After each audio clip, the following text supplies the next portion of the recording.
The RCMP says Pamela Wallin committed fraud and breach of trust while she was a Conservative senator. Documents filed in court and released today show investigators have been looking into 150 Senate expense claims that they call suspicious. Among them, at least 24 for travel related to her work on the boards of 2 private companies, and at least 1 for a meeting police say never happened. Police believe all were falsely billed to the Senate. Senior correspondent Terry Malefsky has the story for us.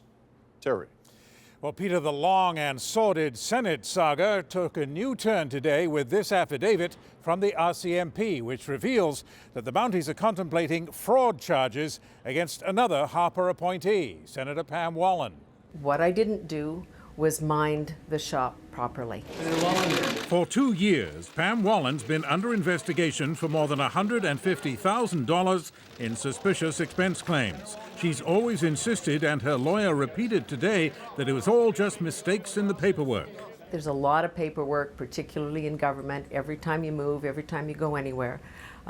Sort of more paperwork than is humanly possible to keep on top of, so I made mistakes. But the RCMP says it's more than mistakes. In this application for a court order to seize documents, the RCMP says Wallin billed 24 trips to Toronto to the taxpayer, calling it Senate business. But the Mounties say it was really private business, attending board meetings of Porter Airlines and the Gluskin Chef investment firm.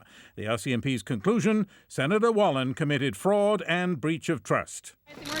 Along with Senators Mike Duffy and Patrick Brazeau, who've already been charged with expense fraud, Wallin was kicked out of the Conservative caucus 18 months ago. Retired Liberal Senator Mac Harb is also charged with fraud. Still, today's development was a gift to the opposition, and they took it. The appointment of Senator Duffy, Senator Wallin, and Senator Brazeau all on the same day, there hasn't been a more ridiculous appointment to the Senate than since Caligula appointed his horse. Easy to scoff now, but at the outset, the Prime Minister stood by Wallin. I've looked at the numbers. Her travel costs are comparable to any parliamentarian traveling from that particular area of the country. And of course, the opposition remembered that too. Prime Minister Harper stood in the House of Commons and said he has seen the evidence concerning Pamela Wallin, and he is okay with it. But the RCMP says she invented the evidence. One example, Wallin billed the Senate for a 2010 meeting in Toronto with businessman Peter Monk of Barrick Gold. But Monk told the RCMP there was no meeting. He was in Switzerland at the time. So the Mounties conclude that Wallin billed the taxpayer for private business and then tried to cover it up by, quote, fabricating meetings, which never took place.